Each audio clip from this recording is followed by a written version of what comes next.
Chunk 1. Hommage émouvant de tant d'admirateurs. Sa femme Sharon s'accrochait à un mouchoir, tandis que des larmes coulaient sur son visage.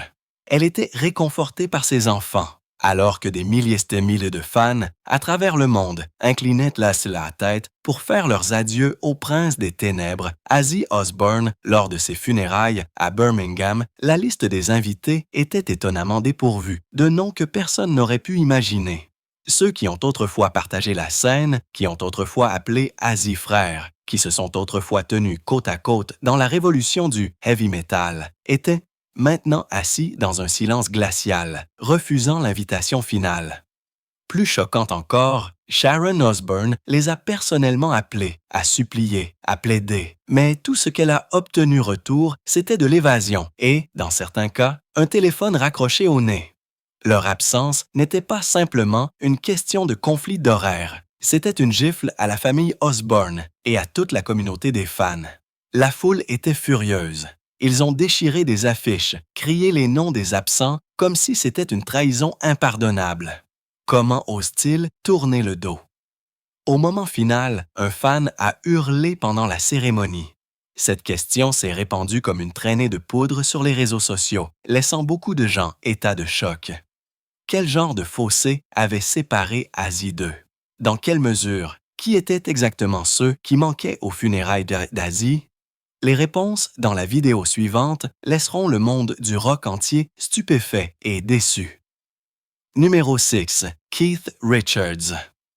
Keith Richards a toujours détesté Ozzy Osbourne d'aussi loin que l'on puisse se souvenir. Et cette haine était enracinée dans la musique. Mais ne vous laissez pas berner pensant qu'il s'agissait d'une simple différence artistique. Quelque chose de plus profond, de plus sombre, s'était envenimé à l'intérieur du guitariste des Rolling Stones pendant plus de 4 décennies. Et cela a explosé le jour fatidique des funérailles d'Ozzy. Un jour où le monde espérait voir des rivaux de toujours enfin déposer les armes. Tout a commencé 1973 dans les coulisses d'un festival de musique Californie. Selon un technicien du son, Ozzy, alors encore le leader de Black Sabbath, a fait irruption dans le salon des Rolling Stones, une canette de bière à la main, riant fort. « Keith, je vais envoyer ta vieille musique de ringard directement dans la tombe. » Une blague apparemment inoffensive. Mais pour Keith, c'était un coup direct à l'ego. À partir de ce jour, il a juré que ce bâtard n'existerait jamais dans aucun espace que j'occupe. Il a ordonné à sa sécurité de blacklister Ozzy de toutes les listes d'invités. Chunk 2.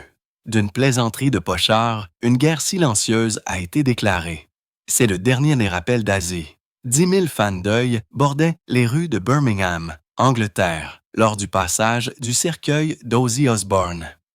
À l'intérieur du corbillard, un arrangement floral violet épelant le nom de la légende. Une mer de fleurs, de ballons et de photos inondait les rues de sa ville natale, un hommage émouvant de tant d'admirateurs. Des années plus tard, ce dédain ne s'est jamais estompé. Dans une interview 2015, Keith ne s'est pas retenu.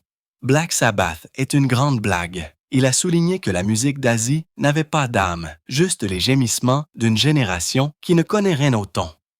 Aucune diplomatie. Ozzy, un symbole admiré par des millions de personnes, a été rejeté comme un écho déformé du fond d'un caniveau. Ce n'était pas seulement une insulte, c'était une condamnation à mort pour toute la génération de métal qu'Ozzy représentait.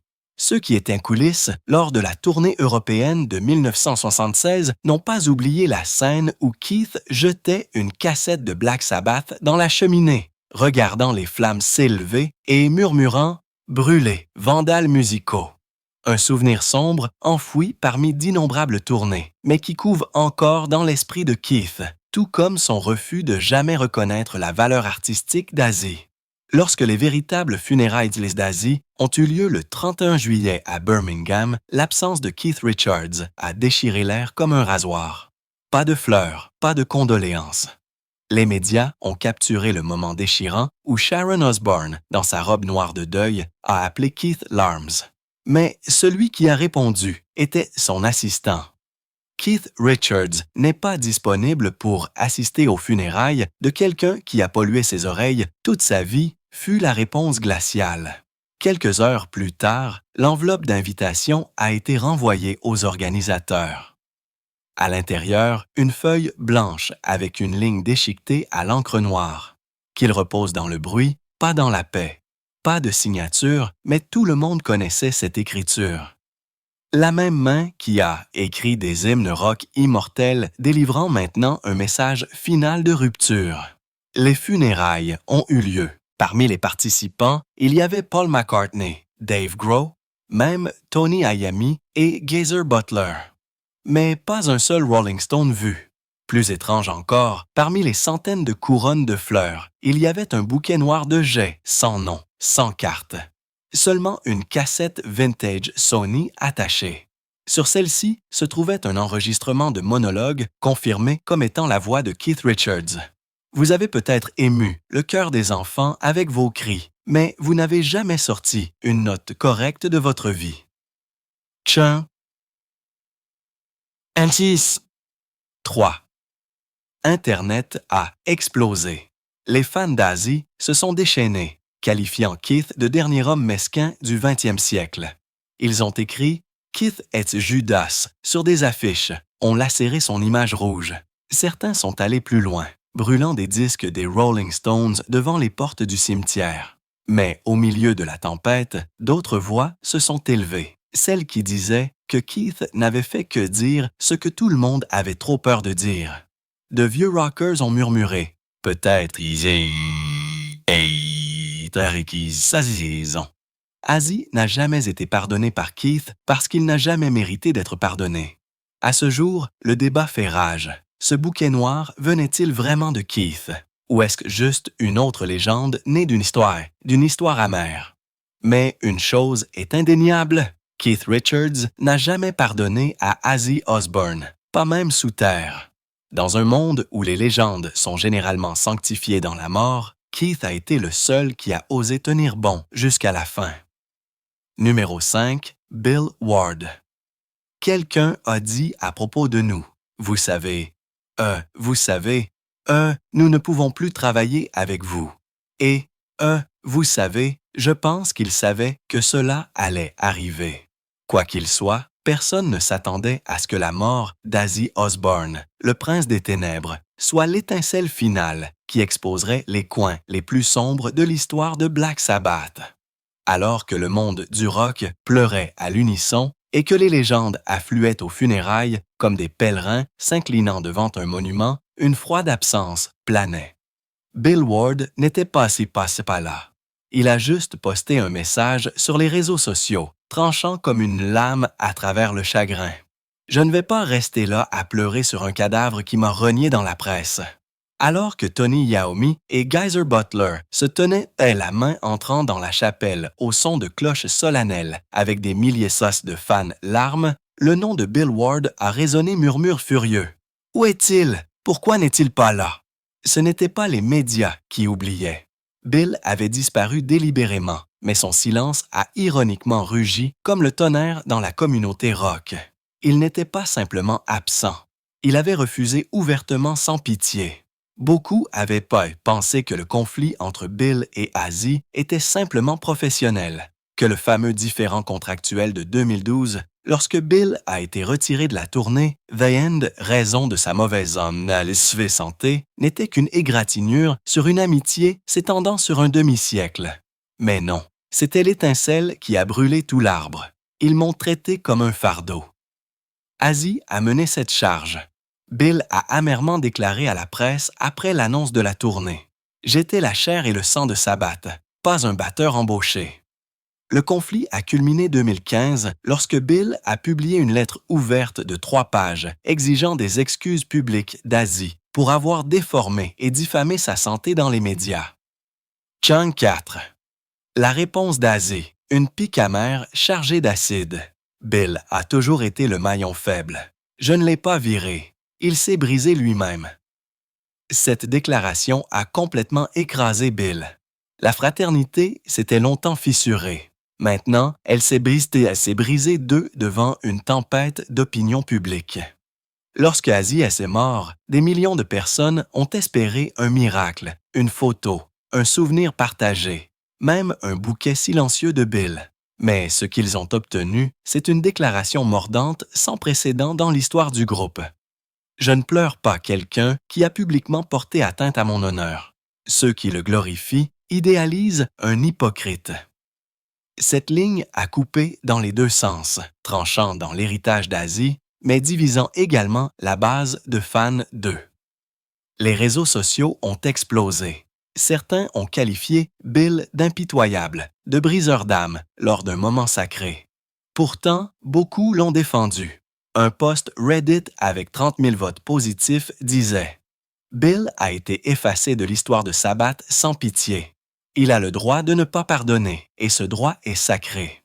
Bill ne s'est pas arrêté là. Dans un podcast de 45 minutes après les funérailles, il a parlé sans détour. Il l'appelle une légende. Je vois un homme qui a utilisé la célébrité pour pousser ses amis vers le bas. Ne vous attendez pas à ce que je mente juste parce qu'il est mort. » Les fans ont été stupéfaits. Selon des sources internes, Sharon Osbourne a pleuré seule dans sa chambre après avoir entendu le podcast.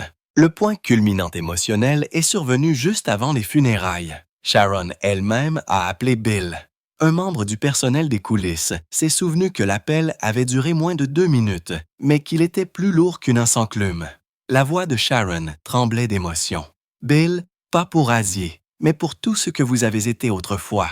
Viens, si ce n'est pour lui, alors pour tes frères. » L'autre bout était silencieux. Chunk. 5. Puis vint la réponse froide et claire de Bill. Je ne mettrai pas les pieds dans une église pour faire mes adieux à quelqu'un qui m'a exclu de l'héritage même que j'ai aidé à construire. Ne me demandez pas ça. Sharon n'était pas seul dans ses efforts. Tony Iommi, le frère de Bill depuis le début, a également pris contact. Il n'a pas appelé. Il a écrit un message sincère, de plus de 600 mots, se remémorant l'enregistrement de Paranoid, les nuits passées à dormir dans des camionnettes et à manger du pain rassis dans les studios de Londres. Bill, a-t-il écrit, « Tu étais le premier battement de cœur de Sabbath. Sans toi, ces funérailles sont incomplètes. » Mais Bill n'a jamais répondu. Un jour plus tard, son manager a répondu. Monsieur Ward ne souhaite pas participer à un acte final qui légitime une légende déformée. L'histoire a déjà été réécrite sans lui. Ne vous attendez pas à le voir dans l'épilogue. Les funérailles se sont déroulées baisées dans une grâce solennelle. L'abbaye de Westminster débordait d'icônes musicales de Metallica et Judas Priest à Dave Grohl et Elton John. Mais une chaise est restée vide dans la section Black Sabbath, celle de Bill. Tony Iommi y a jeté un coup d'œil à plusieurs reprises. Un membre du personnel a révélé qu'avant la cérémonie, il n'arrêtait pas. Tourné vers ce siège comme s'il espérait que Bill allait soudainement se présenter, mais il ne l'a jamais fait. Après la cérémonie, un journaliste a demandé à Tony « Avez-vous été surpris que Bill ne soit pas venu ?» Tony a seulement soupiré, sans dire un mot. Mais dans ses yeux, il était clair que ce n'était pas de la surprise. C'était un chagrin durci au fil des ans. Le rideau est tombé sur les funérailles, mais l'ombre de la division a persisté. Alors que toutes les époques de Black Sabbath étaient représentées, Tony Geyser, même les membres plus récents, Bill Ward, le battement de cœur original du groupe, était absent. Pas de couronne. Pas de message, seulement un vide, résonnant comme un battement de tambour coupé au milieu d'une chanson. Numéro 4. Bob Daisley. Bob Daisley, autrefois l'écrivain fantôme des ombres derrière Ozzy Osbourne, a vécu l'une des relations les plus amères et les plus turbulentes de l'histoire du heavy metal.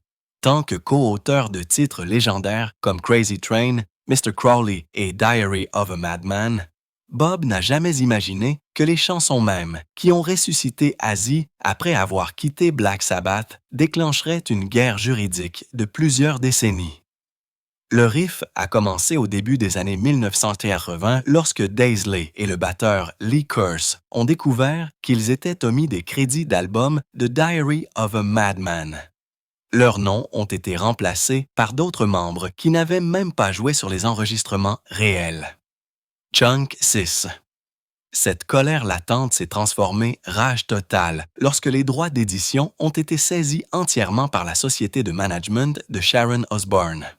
Bob l'a décrit une fois comme un coup de poignard dans le dos, non pas par Azier, mais par ceux qui le contrôlaient. Des années plus tard, Bob a poursuivi Azier et la société de management pour des millions de dollars de redevances impayées. Bien qu'il ait gagné plusieurs batailles juridiques, il a dû regarder ses lignes de basse être effacées. Sharon a ordonné la réédition de Blizzard of Oz et Diary of a Madman avec la basse et la batterie réenregistrées par Robert Trujillo et Mike Burin, effaçant ainsi l'héritage de Daisley et Kerslake. Ce n'était pas seulement un railleur pour Daisy, c'était l'enterrement d'une épopée qu'il avait aidé à écrire jusqu'à ces dernières années. Daisy a gardé ses distances avec Azier. Il a toujours honoré leurs souvenirs musicaux partagés, mais n'a jamais pardonné ni calomnié. Lorsqu'on lui a demandé dans une interview 2023 s'il ferait un jour la paix avec Azier, Bob a répondu froidement. « La musique est éternelle, la trahison aussi. Je ne signerai pas d'excuses bidons. » Lorsque Ozzy Osbourne est décédé, le monde du rock a frémi. Des hommages ont afflué de partout, mais Daisley est resté silencieux pendant 48 heures. Lorsqu'un membre de Judas Priest a téléphoné pour lui demander s'il assisterait aux funérailles, Daisley a répondu sans détour. « J'irai pour honorer la musique, pas pour m'agenouiller devant une machine qui a tranché la gorge de ses propres frères pour des plaques et des redevances. » Sur son blog personnel, Daisley a écrit une seule ligne.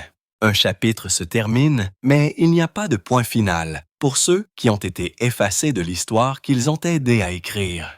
Une ligne calme, mais tranchante comme un rasoir. Les fans ont compris qu'il ne pleurerait pas et ne s'exprimerait pas. Il protégerait simplement sa vérité. Quelques jours avant les funérailles, un appel surprise d'un numéro inconnu a fait hésiter Bob avant de répondre. C'était une voix familière. Sharon Osbourne, la femme qu'il avait longtemps considérée comme la main invisible derrière chaque contrat impitoyable, chaque effacement de son nom de l'histoire. Sharon n'a pas mâché ses mots. « Je sais que nous avons laissé trop de choses non résolues, mais Ozzy est parti. Et il a toujours valorisé ton rôle, même s'il ne l'a pas toujours montré. » Bob était silencieux. Un moment passa. Puis, calmement mais fermement, il répondit. « Merci pour l'invitation, mais si je me présente, je ne saurais pas qui je pleure. » L'Asie que j'ai créé autrefois avec, ou l'Asie qu'ils ont transformé, statut gardé par des avocats et des accords coulisses. Peu de temps après l'appel, Bob a partagé les détails avec quelques amis proches du monde du rock. Lorsque Rob Halford a demandé s'il pourrait reconsidérer sa décision, Bob a laissé échapper un rire sec. « Sharon pense que j'ai besoin d'une invitation pour me sentir pardonné. » Chunk 7. Mais je n'ai pas besoin de la validation des mêmes personnes qui ont effacé mon nom des pochettes d'albums. Mes funérailles ont eu lieu il y a des années, le jour où ils ont sorti Diary of a Madman sans moi. Aux funérailles discrètes qui ont eu lieu à Birmingham, la royauté du rock est apparue. Tony, Iommi, Geyser, Butler, même Lars Ulrich de Metallica. Mais le siège réservé à Bob Daisley est resté vide. Personne n'a été surpris. Certains ont murmuré qu'il était venu aux portes de l'église, s'était assis dans sa voiture pendant 15 minutes, puis était reparti. Mais ce n'est qu'une rumeur. Comme son lien avec Azier, mi-vérité, mi-illusion, beau, mais irrémédiablement brisé. Numéro 3. Bruce Dickinson. Depuis le début des années 2000, une tension couvait entre Bruce Dickinson, le leader défiant et autoritaire d'Iron Maiden, et Ozzy Osbourne. Tout a explosé 2005 lors d'un spectacle désormais tristement célèbre à Ozzfest, où Iron Maiden était la tête d'affiche prestigieuse. Sur scène, le système de sonorisation du groupe a été coupé à plusieurs reprises. Le micro de Bruce est tombé panne. Les lumières de la scène ont clignoté comme une exécution bâclée. Dans ce chaos, Bruce a rugi. C'est un drapeau anglais et ses couleurs ne fuyaient pas. Cette ligne est devenue un cri de guerre de défi et une gifle silencieuse au camp Osbourne. Derrière le sabotage, nul autre que Sharon Osbourne, la femme et manager d'Azzy.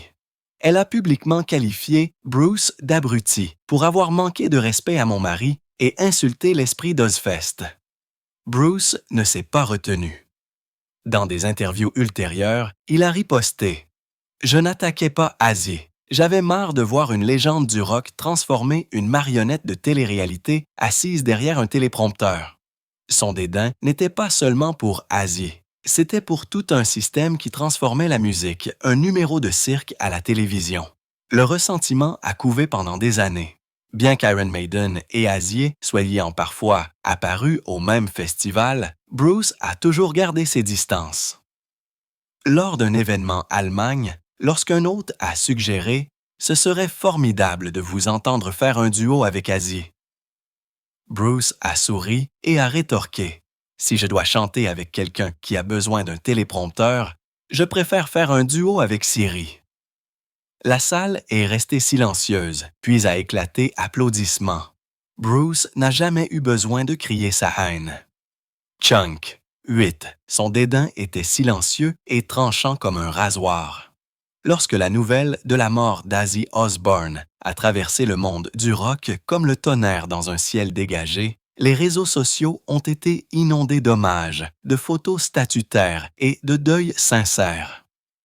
Mais Bruce Dickinson est resté silencieux. Pas de déclaration, pas de geste, pas le moindre signe d'émotion dans les médias. Alors même que les groupes vétérans saluaient Azzy comme l'âme immortelle du métal, Bruce a esquivé toutes les questions. Dans les coulisses d'un concert espagnol, un membre de Judas Priest lui a demandé « Allez-vous assister aux funérailles de d'Azzy ?» Bruce a haussé les épaules, a siroté son whisky et a répondu froidement « Je ne dis pas au revoir aux choses que j'ai quittées il y a longtemps. » La presse rock s'est déchaînée. Certains titres se demandaient « Dickinson est-il trop fier pour pleurer ou trop blessé pour le montrer ?» Mais une source proche d'Iron Maiden a révélé que Bruce avait dit un jour qu'assister aux funérailles d'Azzy trahirait ses principes. Il voit Azzy comme l'incarnation de tout ce qui ne va pas dans l'industrie musicale actuelle. Mais cette seule phrase expliquait le refus de Bruce, même lorsqu'il en a été personnellement invité par Tony, Iommi et Geezer Butler, qui prévoyaient une soirée d'hommage. Les funérailles de d'Azzy sont devenues l'une des rares occasions où presque tous les titans du métal se sont réunis. Mais l'absence de Bruce Dickinson a éclipsé même l'éloge funèbre de Sharon. Les critiques l'ont qualifié de froid, voire de sans-cœur. Mais ceux qui connaissaient vraiment Bruce comprenaient qu'il était un homme aux lignes intransigeantes. Une fois qu'il avait jugé quelqu'un comme un traître à l'art, il n'y avait pas de pardon, pas même dans la mort. Une source proche a même affirmé que Bruce avait fait une remarque glaçante à propos du décès d'Azzy. La mort ne rend pas quelqu'un grand. Si vous n'avez plus rien à chanter, alors le silence est la ballade la plus honnête. Numéro 2. Justin Hawkins. Juin 2018, dans les coulisses du Sweden Rock Festival, ce qui semblait être un incident mineur coulisses, a mis le feu aux poudres à une querelle glaciale entre Justin Hawkins, le chanteur principal de The Darkness, et l'icône du rock Ozzy Osbourne. Alors que Justin et son groupe se préparaient à se produire, on leur a soudainement dit de fermer à clé leur loge. Ozzy arrive. Personne ne doit sortir. Un garde de sécurité a aboyé. Pas d'excuses, pas d'explications. Comme si l'arrivée d'Ozzy était une procession royale. Et les autres artistes devaient disparaître pour ne pas contaminer l'air. De retour à son hôtel, Justin a explosé sur X. Il a écrit « Coulisses, confinement. À Dieu ne plaise que l'attraction principale rencontre un autre artiste. » Chunk. 9. Les mots ont coupé comme des couteaux, se moquant du privilège glacial dans lequel Ozzy avait commencé à s'envelopper. Les fans d'Ozzy ont riposté furieusement. Mais Justin n'a pas supprimé le message. Il ne s'est pas excusé. Dans son esprit, une ligne venait d'être franchie. Le respect mutuel entre collègues musiciens. Un an plus tard, Metal Hammer a invité Justin à interviewer Ozzy dans un article spécial. Cela semblait être une chance de réconciliation jusqu'à ce que l'équipe d'Asie énonce ses exigences. Justin serait pris charge dans une camionnette aux vitres peintes teintées. Le lieu de tournage resterait confidentiel et toutes les questions devaient être préapprouvées. Justin a répondu par une seule phrase. « Je fais de la musique, pas des thrillers d'espionnage. » Le segment a été annulé. Lentement mais sûrement, Hawkins a commencé à refuser toutes les opportunités liées à aussi. Interrogé sur un podcast allemand sur la possibilité d'une collaboration, il a raillé. Collaborer. Je travaille avec des humains, pas avec des statues ambulantes. Une pique directe à l'étiquette de légende vivante qu'Asie portait. Justin ne détestait pas la musique d'Asie. Il l'avait clairement dit, mais il détestait l'isolement, la hiérarchie, le mépris silencieux qu'Asie projetait envers les autres artistes. Le 22 juillet 2025, Ozzy Osbourne est décédé. Ses funérailles sont devenues un événement national. Des milliers d'artistes ont envoyé des fleurs. Des millions de personnes ont regardé la diffusion directe. Sharon Osbourne a personnellement invité Justin Hawkins. Sa réponse a été aussi glaciale que jamais. « Je ne dirai pas au revoir à quelqu'un qui ne m'a jamais salué. Laissez-le reposer. Il n'a pas besoin de ma présence pour décorer une foule nostalgique. » Un jour après les funérailles, sur son podcast personnel, Hawkins a lâché une autre bombe. C'est drôle de voir comment les gens qu'il a ignorés, insultés ou rejetés pleurent maintenant comme s'ils avaient perdu un père. Êtes-vous d'eux qui, par amour, ou vous accrochez-vous à un symbole mourant derrière lequel vous vous cachiez? Cette ligne a explosé dans la communauté rock. Chunk, 10. Certains ont salué Justin comme une voix rare, prête à faire tomber le masque de la prétention. D'autres l'ont condamné comme mesquin détournant des funérailles pour attirer l'attention. Hawkins ne s'est pas arrêté là. Il a déclaré qu'il ne jouerait jamais de reprise de Black Sabbath ou de chansons solo d'Ozzy. Il a également refusé une offre record pour apparaître au concert hommage au Royal Albert Hall. Sa réponse a été brutalement brève. « Je ne chante pas pour une fausse gratitude. » Les mots ressemblaient à des clous scellant le cercueil de tout espoir de réconciliation. La rupture finale entre deux mondes qui n'étaient jamais censés partager la même scène. Numéro 1. Ted Nant. Dès 1971, lorsque le groupe Homeboy Dukes Nant partageait la scène avec Black Sabbath, Ted sentait déjà une étrange chaleur émanant de l'équipe d'Ozzy. Dans une rare interview de 1975, il a décrit la scène de Sabbath comme brûlant avec des riffs tonitruants. Mais coulisses, elle sentait la drogue, l'alcool et l'autodestruction. Bien que pas ouvertement conflictuel, le mépris dans ses mots était indéniable. Nugent, un fervent défenseur du 100% propre, pas d'alcool, pas de drogue, pas de style de vie compromis, considérait le mode de vie d'Ozzy comme une vulgaire trahison de la musique qu'il prétendait tout de servir. Ce dédain a éclaté une fureur totale lors de la première des Osbourne 2002. Nant ne pouvait pas supporter de voir un pionnier du heavy metal réduit à de la nourriture de télé-réalité. « J'ai regardé 10 minutes et j'ai éteint », a-t-il déclaré à la radio nationale. Non pas parce que je déteste Ozzy, mais parce que je ne pouvais pas supporter de voir un guerrier de la scène crier maintenant qu'il a oublié le mot de passe du Wi-Fi devant des millions de personnes. Pour lui, Sharon Osbourne, la cerveau de l'émission, était la reine de la cruauté. Il l'a publiquement condamnée. Elle a transformé Ozzy une marionnette pitoyable juste pour profiter de sa chute. Lors d'une conférence de presse 2011, lorsqu'on lui a demandé s'il envisagerait un jour de collaborer avec Ozzy sur un projet caritatif pour les toxicomanes, Nant a presque raillé. « Comment pourrais-je me tenir aux côtés de quelqu'un qui a passé sa vie à glorifier l'évasion par le biais de pilules et d'alcool? J'aide les toxicomanes, luttant contre des idoles comme celle-là. » Là, pas faisant équipe avec elle. La rupture a atteint son point culminant 2019 lorsque Sharon a lancé une pique à Ted lors d'un talk show disant qu'il jouait de la guitare comme s'il prêchait un verre rempli d'amertume. Nant n'est pas resté silencieux. Il a riposté avec une vidéo de 9 minutes déclarant « Si le rock and roll est mort à cause des ordures télévisées, comme les Osbourne, Alors, c'est elle qui a appuyé sur la gâchette. Puis, le jour est venu. Ozzy Osbourne est décédé. Une icône imposante abattue. Le monde s'est noyé dans le deuil. De Metallica à Iron Maiden, passant par Foo Fighters, les artistes ont partagé de vieilles photos et des hommages sincères. Nan, le silence. Pas un mot, pas une seconde de reconnaissance. Chunk, 11. Lorsqu'un journaliste a demandé sans embâge « Allez-vous assister aux funérailles ?» Nent a riposté « Je ne vais pas là où les gens glorifient l'autodestruction comme si c'était un insigne d'honneur. » Une invitation officielle est venue du comité des funérailles, une grande cérémonie rassemblant presque toutes les légendes du rock. Sharon a personnellement envoyé un SMS à Nugent, espérant qu'il enterrerait la hache de guerre, mais la réponse n'a été qu'un long soupir lourd et un refus catégorique. De nombreux artistes ont été outrés. Corey Taylor a posté sur X. Ted ne s'est pas présenté parce qu'il n'a jamais compris la douleur humaine.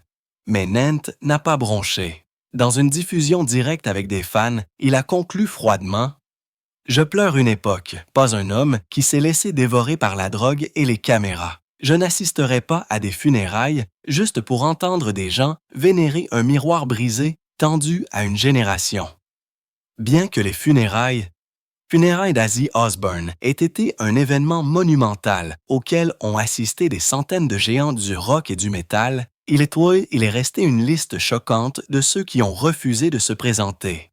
Ted Nant, Bruce Dickinson, Bob Daisley, même Bill Ward, des figures qui se sont autrefois tenues à ses côtés, ont lutté contre lui ou ont gardé une rancune non guérie envers le prince des ténèbres.